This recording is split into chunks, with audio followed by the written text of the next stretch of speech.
Good morning, everyone. We welcome you to our Bible study. This is March 12th, 2016, and our moderator today is Fairley. Go ahead, Fairley. Thank you. I'm reading from John. Jesus says, "The hour cometh, and now is, when the true worshipers shall worship the Father in spirit and in truth. For the Father seeketh such to worship him." Mrs. Eddy, Miscellany. The followers of the Master in the early Christian centuries did just what he enjoined and what Christian Science makes practical today to those who abide in his teachings and build on its chief cornerstone.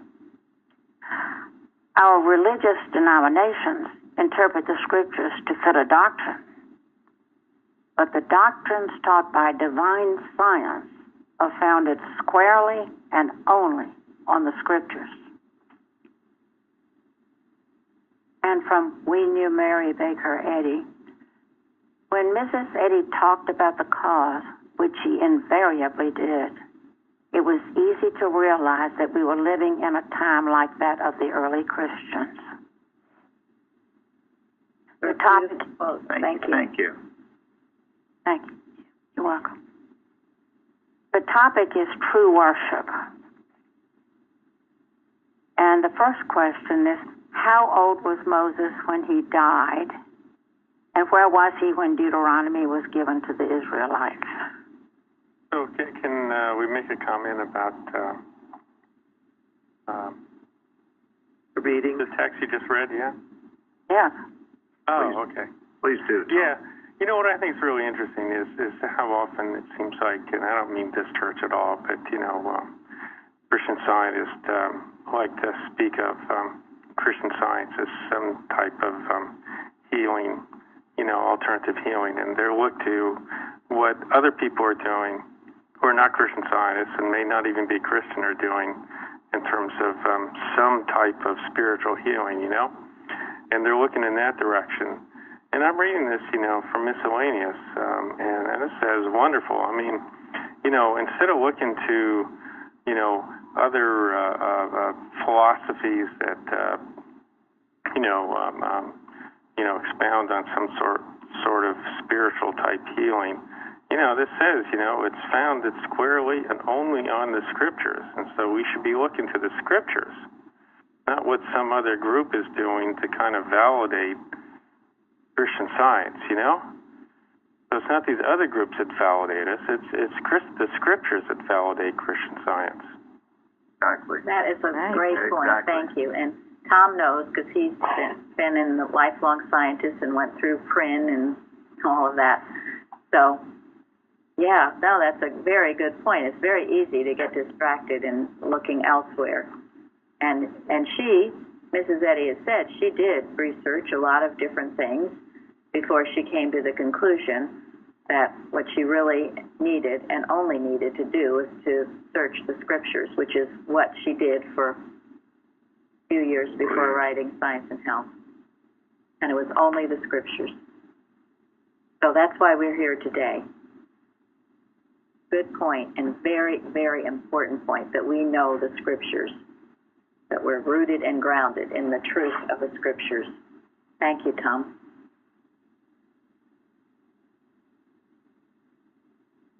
Because after all, didn't Jesus say, "Ye err, not knowing the scriptures"? Yeah. Yes. Good enough for him. That's it. And when he was challenged by Satan, he said, "It is written." He referred to the scriptures of that day. And that's why he was unmovable. And so should we. But if we don't know the scriptures, we will get blown hither and yon. Yeah, that's fascinating. I don't think, at least I haven't thought about it, is that when Jesus was in the wilderness for 40 days and 40 nights, and, the devil tempted him, Jesus did use scripture when he responded to him. He did. Yep. And this is why we do what we're doing, and so regularly, Because when you are tempted by the devil and you've got these suggestions, you need to have the comeback. You need to be grounded in this truth, so it won't trick you and throw you off base or surprise you in some way where you're floundering around. You're going to know the answer. You'll be unmovable. And I just add real quickly as a side note, what he was quoting from was actually Deuteronomy, which we were talking about today. All three of the quotes came from Deuteronomy. The one where man does not live by bread alone, when he said, "You shall not put the Lord to a test," is how it's written in Deuteronomy. That means don't tempt the Lord. Tempt the Lord, God. And then there was him you shall serve only. And those three things came from the temptation. Were all from Deuteronomy. I did not know that until the study. Thank you. That's fascinating. Yes. And in working on another lesson recently, the golden rule, thou shalt love thy neighbor as thyself, that's found in Leviticus, and as well as, of course, the New Testament. But Tom has made a point of saying that, too, that much of what is in the New Testament is from the Old Testament. And yet, the Old Testament is considered not worth studying or too hard or too dreary sounding. But that's why we go into it, to explain it. And we're not learning about a God of wrath. We're learning about a God of love. But did Jesus say, I came to fulfill the law, right? Or... Yeah. Right. That was an excellent comment. Thank you, Linda. Yeah, really good. It kind of shed some light on what the sacred scriptures were at that time, and what a high regard he had for Deuteronomy. And now that we're getting into it, definitely see why.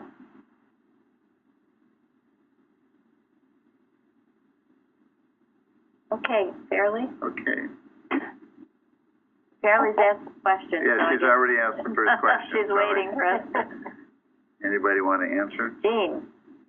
Yeah, 120 years. You are right. Correct. And what about it in that verse? What did it also say? Eyes were not weak, nor his strength gone. Thank you. Just a number. No age. He was very vigorous. They said he hadn't lost any of his energy. I mean, he's climbing up and down these mountains, and that's right. Agelessness. Agelessness, a wonderful proof of agelessness. But here was a man who was committed to serving the Lord. I'm sure that's what held him up all that time. Yes, and it will hold you up too. You've got God's work to do. You don't have time to get old or be fussing around with all that stuff. So much of aches and pains. And there's no time for it. We've got work to do, and we've got to be done, as we will read and study. And Elizabeth, I'd like you to have that beautiful quote that you found, that you put on the forum, ready to read too, whenever later. Okay. You mean today or tomorrow? I think today. If we don't get to it today, definitely tomorrow, but I think it might fit in here today. Okay. And he gave it from the hill of Pisgah on Mount Nebo in the plains of Moab. So that's all. Thank you. Thank you. And what were they about to do, and who was he talking to? Children of Israel. Yes. Cross over to the promised land. Right. And it was his farewell message to them. And it was a new generation. And that's extremely important. It was a new generation, so they didn't know a lot of what had happened or what had gone on. I read where the book of Deuteronomy is called the book of remembrance, because he is going over all that God did probably for their parents and grandparents. Okay, this is a great time for Elizabeth to read. read. Go ahead, Elizabeth. Please read what you found.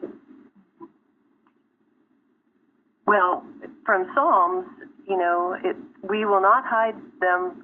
Give ear, O my people, to my law. Incline your ears to the words of my mouth. We will not hide them from their children, showing to the generation to come the praises of the Lord and his strength and his wonderful works that he hath done. And so when I looked it up, I found this from Barnes' Notes on the Bible.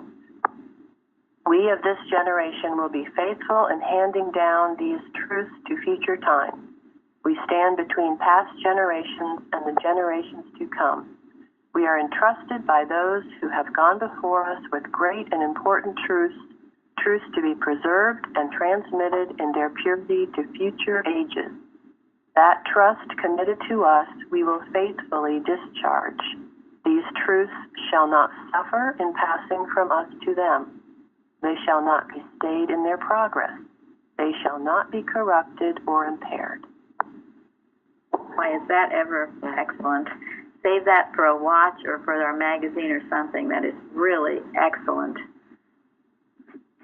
This is a solemn charge for us here today, that this science get passed down in its purity, not corrupted, but in its simple purity, as Mrs. Eddy gave it, because what has already happened? Somebody's already rewritten Science and Health in so-called modern language, as if human language had anything to do with it at all. Can you imagine how brazen somebody can be to think that they would do that? Absolutely. Someone just mentioned that to me this week, a woman who rewrote Science and Health. But just generally, it has been so corrupted and polluted. This book that I love, The Boys in the Boat, I've told you about it, but it was a New York Times bestseller. Everybody was reading it, but there were 2 pages in there about Christian Science that is the worst atrocity I've ever read in my life. And it was, it was said that it was the daughter of a Christian scientist who was telling everyone what her mother had done to her as a Christian scientist. And so all these people were reading this and getting the wrong sense of what it is. And that is why we have to get it out all the more and pray every day that we keep its purity. It's very easy not to. All of us pray every day that we keep its purity, an example and in deed and in thought and in word. So it will not be lost to this new generation. Thank you for finding that and writing that, Elizabeth. That was wonderful and something we should imbibe in our hearts. I love it because it's an affirmation. Wonderful statement. And what could be more important work to do while we're here on earth? Yeah, I'd like to know what is more important than this. Is there anything more worthwhile that we should do? More valuable that we should do? I think the silence answers that. Better. I dare anybody to answer that. So muted. Yeah, right. Well, anyway, but this is what gives your life joy and vigor and peace, and every morning to wake up with the joy of the Lord. Because we've got this good work to do, and God is working in you and through you to accomplish his good purpose.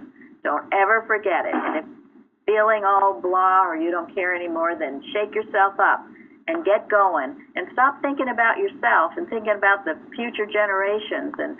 And what are you doing? Are you helping or not? And there's no in between. So don't mess with Mr. In between. A Go ahead. just came to me about our reading in our Bible and Hitler, who burned them all. who burned Bibles and burned all the books, actually.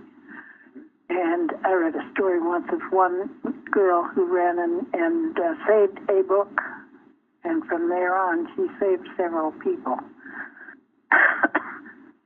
It was a Bible that she saved. Wow. Well, and this is the intent of right. It's so-called how they try to take over. Well, it's pretty simple, isn't it? Anything or anyone that would try to keep people from reading the Bible is the devil's work. It is the devil incarnate.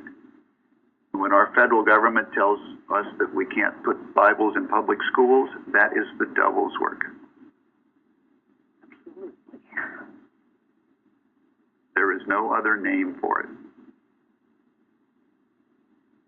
Yeah, I was pleased because recently, or not that recently, but a couple months ago when we were away, in the desk in the hotel where we were staying, there was a Bible, because I've heard that is being stopped too. You used to always, if you traveled to a hotel, in the desk or the stand, there would be a Bible.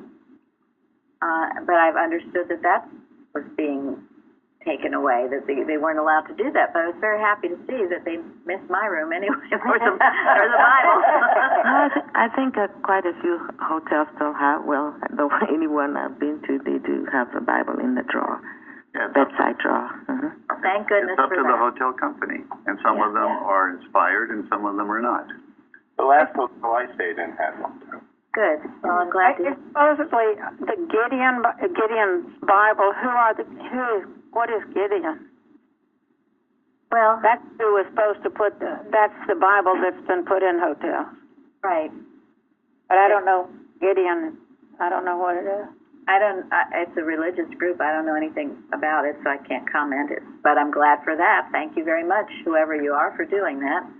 There were some businessmen that got together, and they, I guess they were travelers, and they did quite a bit of traveling, and they decided to get together and founded this Gideon, and they started giving Bibles to the different hotels to put in their rooms, and from there it just grew, and so it's now. Thank you very much. That's interesting. Go ahead. All the hotels where we've stayed, there's been Bibles, but a while back, there was no Bible.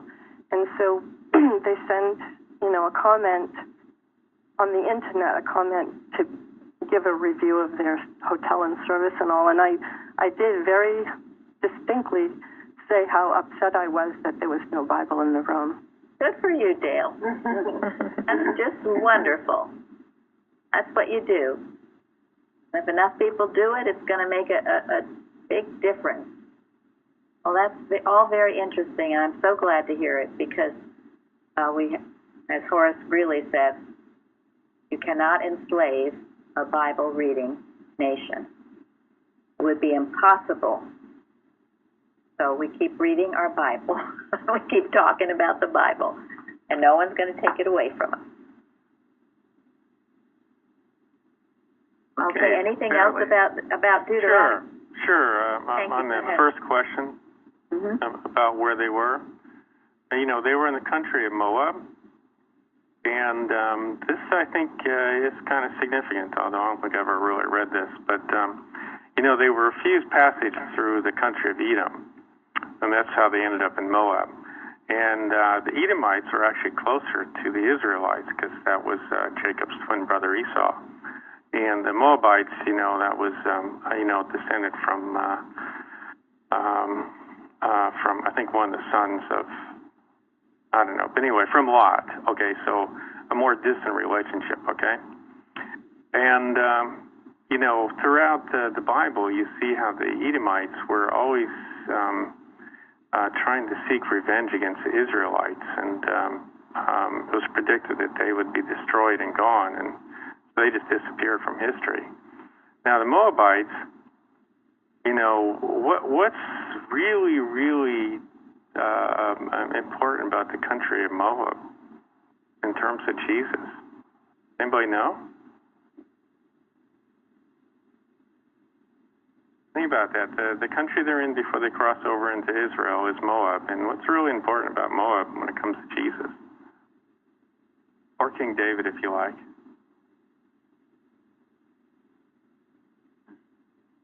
Is that where he went for protection from Saul? I don't know, maybe, but David's grandmother was a Moabite. Ruth, yeah. Yeah. Ruth. Story of Ruth. Oh, yeah. Yeah. And so you see the difference between one country that rejected the Israelites and another country that did not reject them, Became intertwined with them in a certain way, Yeah. And that's why we can't judge, because you never know who does and who doesn't. Only God knows. So, and I think you can see that kind of relevant today, is that, in the last few years there was, efforts to overthrow Gaddafi in Libya, install the Muslim Brotherhood in Egypt, and support the rebels in Syria. And you look at it, Libya and Syria are a complete mess. And you look at Egypt, which is also got gigantic problems. But the fascinating thing about Egypt is that even though the Muslim Brotherhood overtook Egypt and they started massacring Christians left and right and burning down churches and stuff like that. But where are the Muslim Brotherhood today in Egypt? They're in prison or on the run, And what's the difference between Egypt versus Syria and Libya? To me, this has a lot of relevancy to Moab and Edom. Moab let the Israelites stay there. Edom refused them. Yeah, and Egypt never rejected Israel. Yeah. They recognized Israel. And it allowed a fairly large Christian population for many years.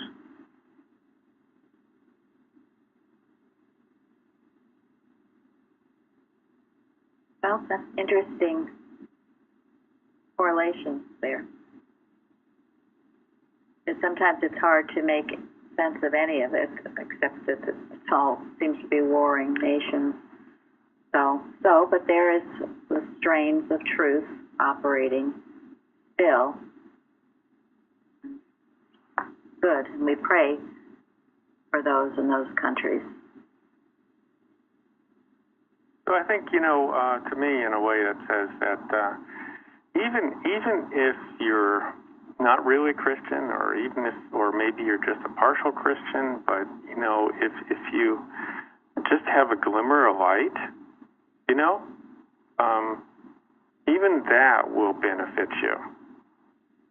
You don't have to be a perfect human being, so to speak. Be blessed. Even just a tiny ray. A lovely point. Thank you, Tom. You can't put out a candle light in the darkest room, so. Yes. So to me, it's never despair. So even those who maybe only read the Bible sporadically or read the lesson, maybe only a couple times a week or something. Maybe you could do better, but just doing something is marvelous. It does show the power of God's love for us, doesn't it? In spite of all of our ignorance, resistance, whatever, we have even an ounce of tolerance of the right message. God's love pours forth to us. And Jesus talks about the faith even as small as the mustard seed and how much that can do. So, thank you, Tom. It's a very good point and comforting and encouraging point.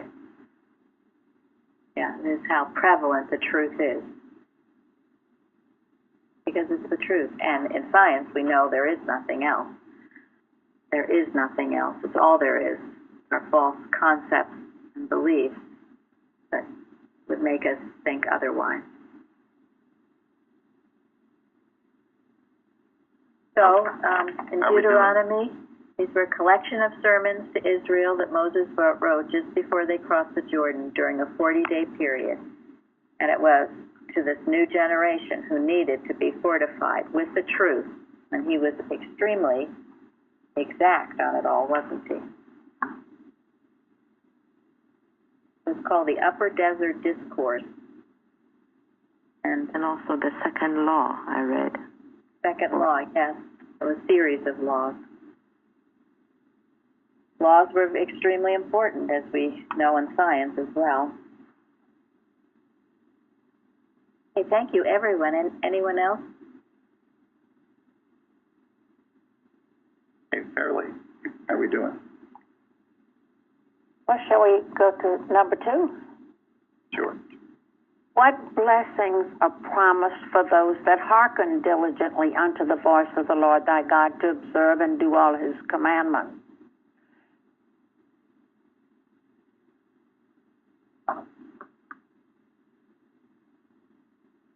That's quite a long list, isn't it? Pretty much everything. Yeah. I shall be blessed.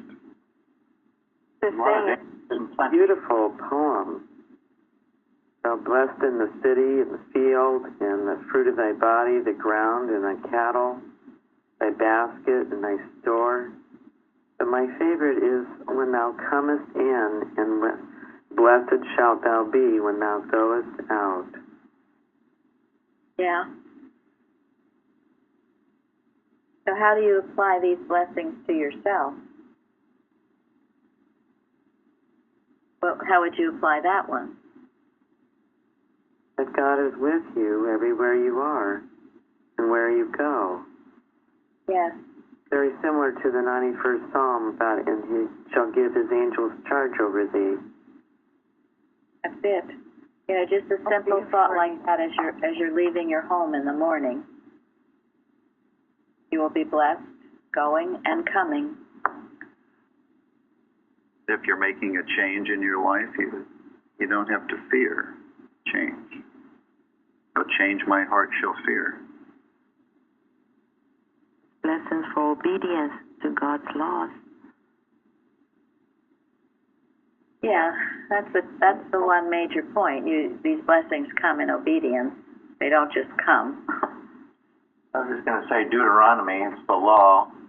How important it is each morning to establish the law in mind before you go ahead to the activities of the day.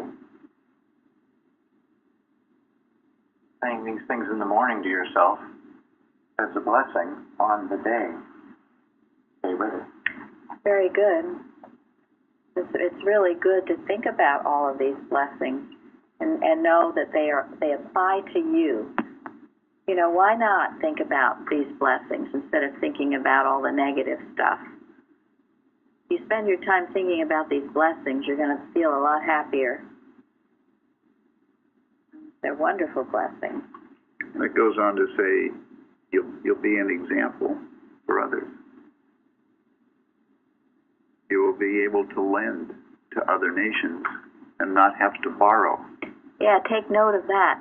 Okay. Right, when you think about the federal deficit, think about that. What does that show about the mental state in this country?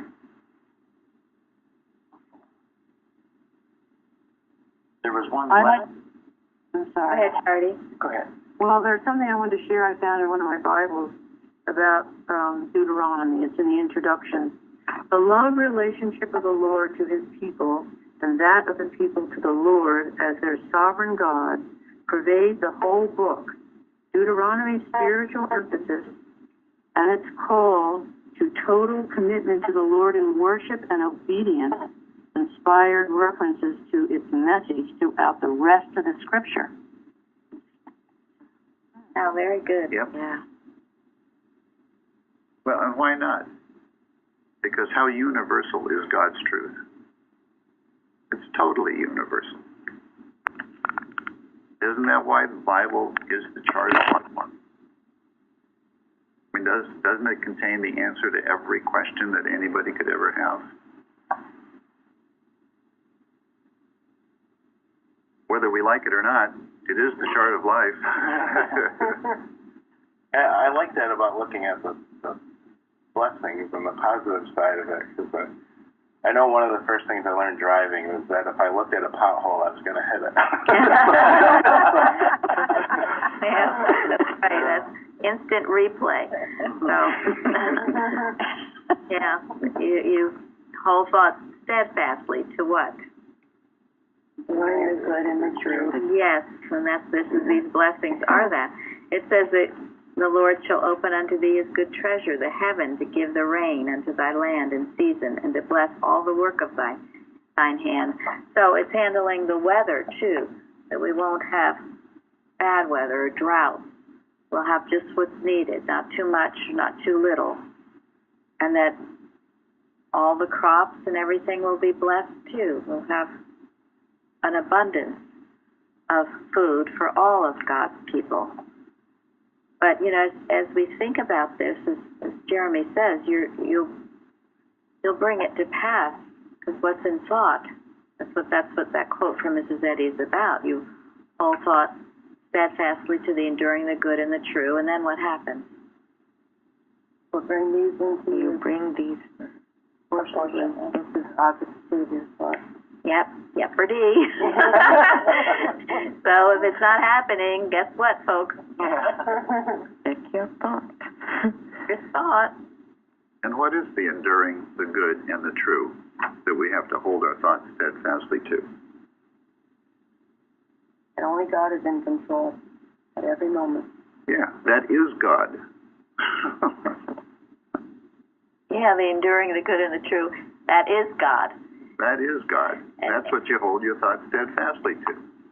And Jacob in the forum is always bringing us back to the fact, and that's the ultimate truth, that God is our consciousness and there is nothing else. So that's important to remember. Go ahead, Lawrence or whoever. Or somebody else. I just wanted to add one more thing that helped me a lot. That verse 12, that helped me a lot too. That God will open up his good treasure. And for me at that time, what it meant was, it's one thing to read the lesson and know all these things, but the wisdom to use this knowledge in the right way, I felt, was God's good treasure that only comes from him. So, past week, if I'm thinking, yeah, I know all these things, but do I know how to use them wisely? I've been trying the best I could to hold to. It proved to be a blessing in several cases. Good. And God's going to make you the head and not the tail. And thou shalt be above only, and thou shalt not be beneath. What does that mean to anyone?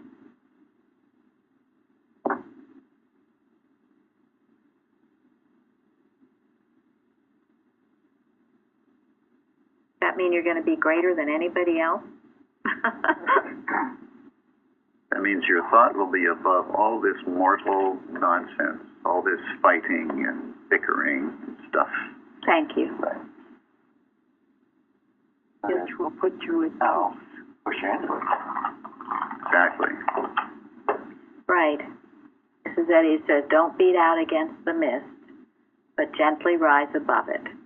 You'll be above all this mortal mind, the atom dream.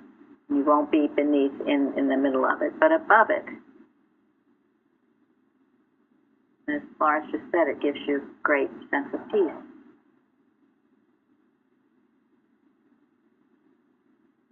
If, on the other hand, you don't. Guess what?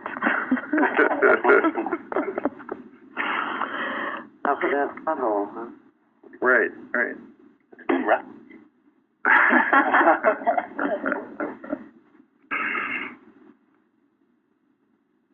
Yep, if you don't, you'll be down there in the mortal dream, the atom dream, slugging it out.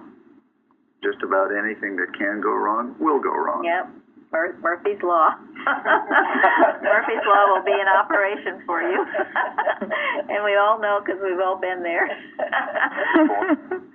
Oh, I've never thought about this before. It's fascinating. Are you choosing God's law or Murphy's law? John is governing you. I just kind of tried to envision Moses there telling these to his people, because the consequences of disobedience goes on and on and on for many, many verses. It's like he was trying to impress upon them, if you don't do this, there are consequences. And there couldn't have been a clearer statement, but evidently there was a need to really impress the warning on them. And some of the consequences, I mean, frankly, you see them going on today. Oh, you see them all. Yeah. Everywhere. Yep. And that's where you've got to correct your thought, bring it back. But it isn't that God does it to anybody. It's not God's wrath. You didn't obey my commandments. Boom, whack, punch. But no. You put yourself in the wrong place. To me, it's like an explanation for what you're seeing rather than a threat. You're seeing these curses because you're not being obedient, rather than threatening you with it. I don't know if that makes sense. It does make sense. Yeah, it does. Yeah, because we should never be motivated out of fear. What does Mrs. Eddy say about that? Fear of punishment never made a moral man. Never makes a moral man, yes. Or a reliable religionist. Thank you. That is so Very good. important, that point. This isn't to make you so afraid, and you go around just obeying God because you're scared to death. That won't get you very far. You've got to obey Him because you love Him and you understand who He is. If you understand who He is, you would love God. And that keeps you safe. It will keep you in that safe place. And even if you should be, something should come your way troubling, God will, just as the 91st Psalm says, you'll be under the shadow of the Almighty's wing. You know, in the Bible, when it says fear the Lord, it doesn't really mean that. It means respect Him. Yeah. Yeah. And revere. Revere. Mm-hmm. In 500 Watches, they mentioned this, and he goes on to say that we should fear being away from God or being drawn away, and that's the fear that we should have. That's right. That's it. The only legitimate fear there is the fear to disobey God. Mrs. Evans used to describe it as if you were in this very warm, lovely home with all your needs taken care of, but you venture out into the blizzard. You do it. You take yourself in belief, and still, it is still a belief. It's a dream that you can waken from, and that's the good part of it. Because if you wake up, you can turn on a dime. Absolutely, and that's the whole process, is an awakening process. Nothing more, because it's never the truth, even though it seems so real and true. Not a dream to be awakened from. So I don't think we want to go over all the cursings. It might be a little depressing. We kind of get the picture. I agree about that. I just thought it was so interesting that he went into such huge detail about the curses. Yeah. He was so emphasizing it and really warning in every terrible way he could think of. Yeah, and why do you think so? Well, it might be easy just to chalk it up to material living or accident or write it off. Yes, he wanted to make sure that everything in our life that is not good is not of God. That there isn't anything in our life that is bad that we should ever consider to be, quote, normal or okay. I'm glad he did it, because I recognize quite a few of those things from the way I used to live. So. Oh my goodness. Yeah, well, that's very true. Very good. If you consider the listening audience, they may be listening to this, well, that doesn't apply to me, that one doesn't apply to me. So he went over every single one until they found one that drove it home.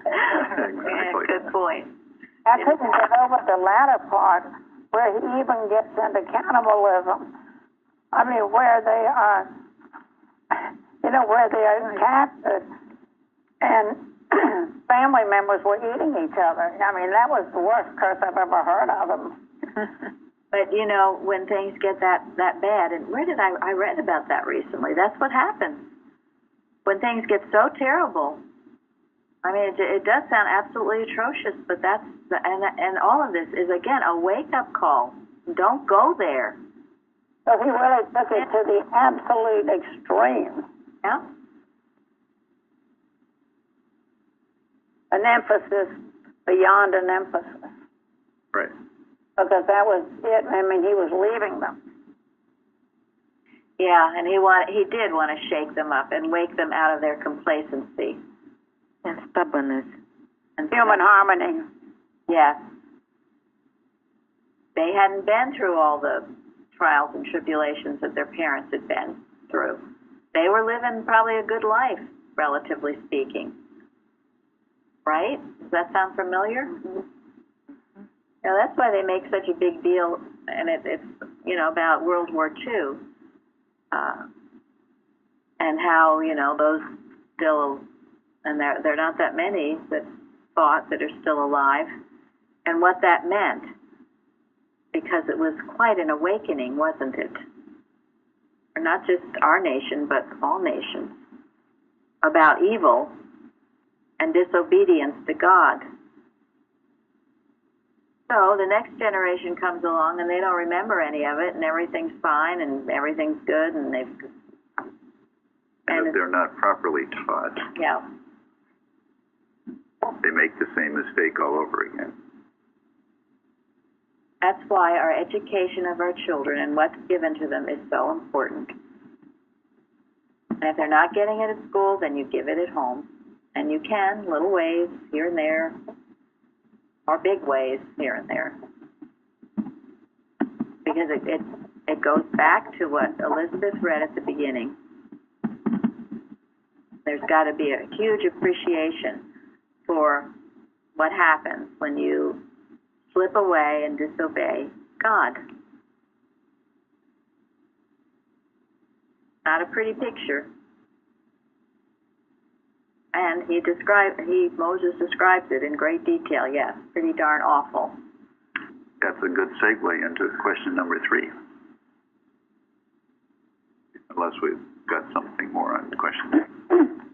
Why does Paul rebuke his disciples in 1 Corinthians? How does he go on to explain relationship to them in truth?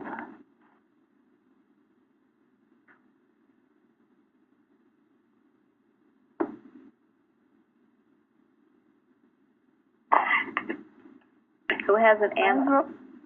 I wrote down that they have not learned to love and respect their fellow men. They vie for recognition and believe they get such recognition from men when it ultimately comes from God. He's the one to be working for. God rewards justly. That's very good. And I like what you said about recognition of men, because there was contention back there. Some of them were taught by Paul, some were taught by Apollos, and then evidently there was this contention like, hey, I was taught by Mr. X, therefore I'm better than you. Yeah, oh, yeah. There was this better than you fight going on between them, and Paul had to come in and settle the whole thing down. Because, yeah, Paul taught some, Apollos taught some, but who's ahead of all this anyway? It's God that gives the increase. That's great. That's all. And that they were showing pride because one was taught by this one and the other one, and they were prideful. Yes. About it. Well, they weren't getting the spiritual message. They weren't getting that it's God. They were still, he kept telling them, he said, you're still in the carnal mind. And, you know, I understand, and that's what people will feel in the Christian Science movement. I was taught by so-and-so, and it's a huge issue. Oh, geez. It's a big Trust deal. me, a lot of comparing and gossip and talk. Right, and it's a good sign that they didn't get it. And their teacher didn't teach it correctly, because God is the teacher. that is so obnoxious. I just had a flood. I had talked to Linda about it, a flood of remembrance I hadn't thought about in a long time, about this culture thing where all of this competitiveness and kind of winking at each other and saying little metaphysical quotes. I don't know, it just used to I just was so uncomfortable with all of that. I'm so glad we don't have to do that. and yeah, all that I was taught by so-and-so. So that's putting the other person down, too. It is. Everything about it is wrong. Everything about it. And the original, the 1 Corinthians, he is rebuking the carnal mind, and that is certainly the carnal mind. I am better than you, or we're in the in club. We're just a sense of being better than others, and any sense of personal sense, it's just evil. It is. Right. And then, because they were in that carnal mind, they were actually worshiping people. Some worship Paul, some worship Apollo, some... Paul was trying to shake them up, get them out of that deadly state of thought. And we better all make our foundation the Christ, and that's it. Right. We can water the fields, but it's God that gives the increase. Like Jesus said, what calleth me, thou callest me good, there's only one good is God. Right. That's the impersonal sense of this that has to be maintained, and this is the purity that must be maintained as well. And we've since seen that if Mrs. Eddy's manual had been kept, all of this teaching stuff would have ended, as would have the lectures, and as would have a lot of other things.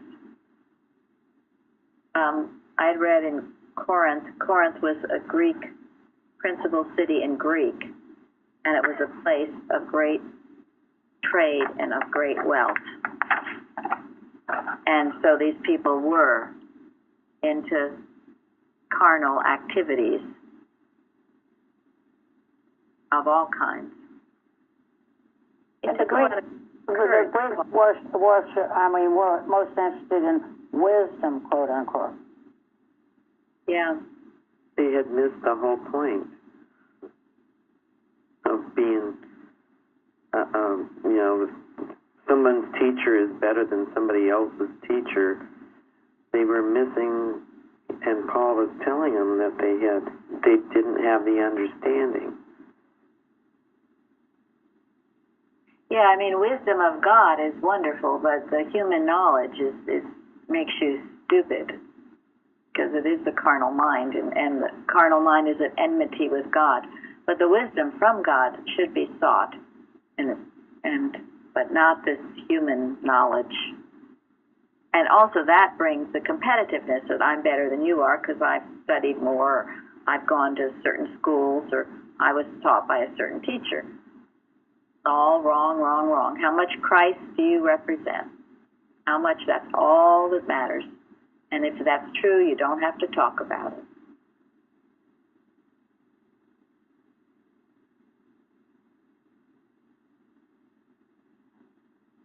Who else? Is Suzanne still here? She hasn't said anything, has she? We always like to pick on her. She's said something once. So we go on to number 4. Okay. Sure. I'm throwing this comparison out, for some possible discussion. Compare the situation and challenges of Moses and the Israelites to those of Paul in the early Christian era.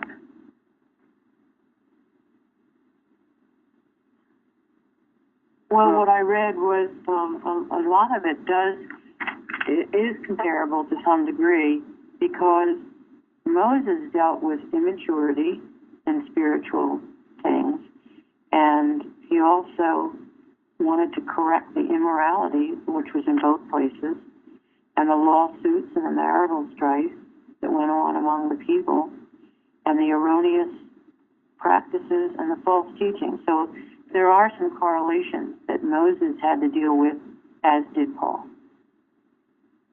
Thank you. Mm-hmm. So There were some differences too, weren't there? Yeah.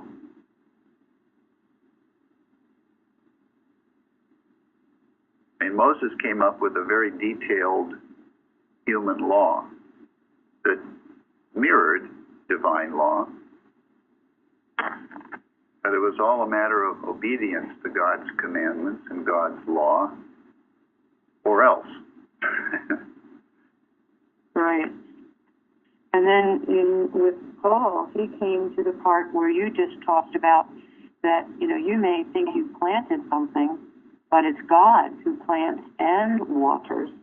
And also that he mentioned, this is a little different than Moses, that you are the temple of the living God, and also to help the poor. thank you. Yeah, I mean, Paul was imploring people to follow Jesus' teachings and example.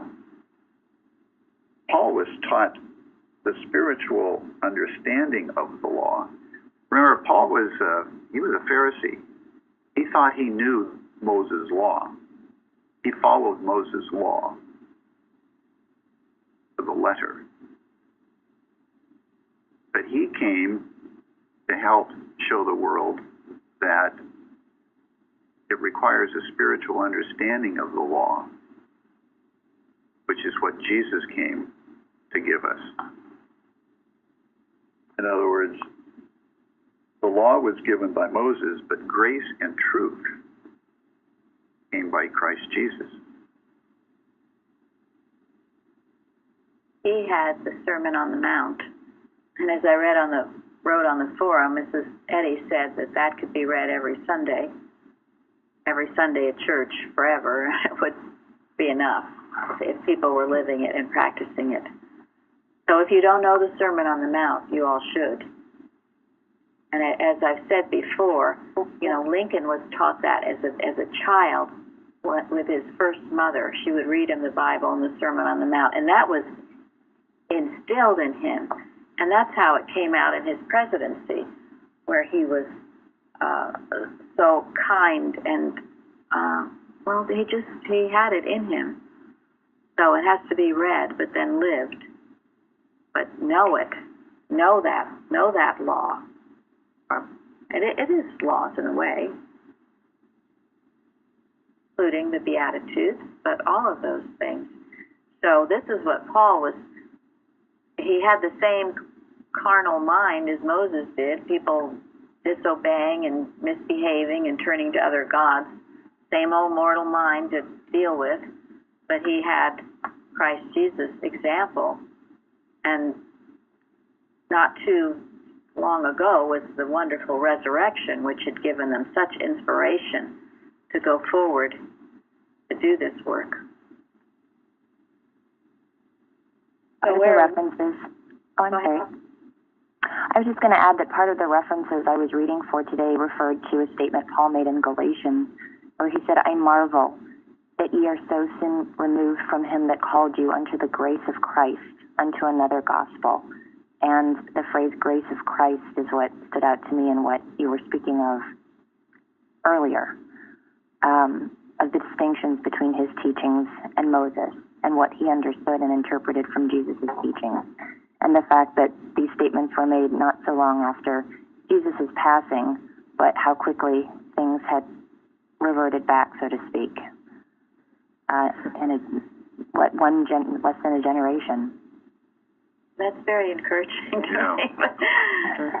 Thank you. So where are we? Where are we in this lineup? Those comments it also reveal the importance of maintaining purity of this Christian Science, this gift we've been given. Thank you for giving that. Because something, this book that was mentioned earlier, The Boys in the Boat, this young girl's experience, that happened like in the 1920s. And then her grandmother, who was supposedly a Christian Scientist, was just misusing. We knew the letter, but not the spirit, so to speak. So Yeah, misusing it. And here you would think, oh, well, this is from the horse's mouth. These people were Christian Scientists. They know what they're talking about. It's appalling to read it. Anyone that I've recommended the book to, I tell them there are 2 pages about Christian Science that are totally false. Just skip over it or don't believe it. But that's the point. That was 1920. Mrs. Eddy just passed away in 1910. So here we are. I mean, Paul had the teachings of Christ Jesus. We have the teachings of Mrs. Eddy in Science and Health, which is more added grace, more added understanding. And from what Amanda said, we mustn't be discouraged at the activity of the carnal mind, because it just seems to pop up everywhere. But we will correct it in our thinking and overcome it as not being part of God's creation. And isn't that the thread throughout history? Moses was lifting people to a higher understanding of God from a very low level. Jesus came to lift people to a higher understanding of God from a little bit higher level than Moses had to start with. Then Mrs. Eddy came and gave us the Comforter. Jesus prophesied, which is to lift mankind to an even higher understanding of God. So our challenge is to lift people out of the carnal mind, isn't it? Lift ourselves out of the carnal mind. Yeah, it's ourselves. We deal with ourselves and with ourselves. And by example? By example, it helps others. And any other way that God directs. Rouse the dormant understanding, is Mrs. Eddy's definition of church. And every time, every right thought you think, every time we gather together like this with God and Christ in the midst, it helps purify the atmosphere. Every time you do a watch, every time you do a kind deed or right thought, all of that helps purify the atmosphere, spiritualize. Why you must never think, oh, you're not worthy, or what good is it, and drift to the other side and start thinking all the negative thoughts. Because you're not only harming yourself, you're harming those you love, and you're harming everyone in belief. Just sunk into the Adam dream. I always like to say in belief. It is important, I think, And why is it that so many of the so-called Christian Science churches are empty or closed? Lack of love. Because they have humanized the science. They've tried to put the science into a box and humanize it. I think it became, for the Christian Science, became a comforter in the human sense, to make your life comfortable, and abandoning the whole spiritual sense of what is the true comforter. It's to reach out to love your fellow man who doesn't have these comforts of life, but the Christian Science churches became this bubble and a clique, and it's all about, how can I make Christian Science make me more comfortable and more wealthy and more healthy, and it turned inward, and then everything just fell apart. It ceased to be Christian Science. Right. That's what the watching point is talking about this week. Are we seeking God for His benefits? Thank you. That's right. Good watching points. Thank you, Linda. Yeah, I like that thought about seeking the comforter, but then just getting comfortable. Right. Yeah, that's a big contrast there. Yeah. What is? That's a very good point. Are you trying to be materially comfortable, or are you trying to be spiritually at peace with yourself and with God? Big difference. I looked up dormant really quick because I thought that was interesting, and we were talking about that Deuteronomy was to wake up people, and it says temporarily inactive as if in a deep sleep. So it's there, and we're trying to wake. There you go. Perfect. Yeah. There you go. It's within each one of us. Just needs to be roused every once in a while. Needing to be awakened. So that's maybe a good ending point. Thank you, Linda. Anyone else before we close? Well, I just thank you. Thank you. It's been a good one. Thank you all. Thank you, Fairly. Thanks, Fairly. Thank you, Fairly. Yes. Thank you, Fairly. See you all tomorrow and tonight at the Watch. Thank you.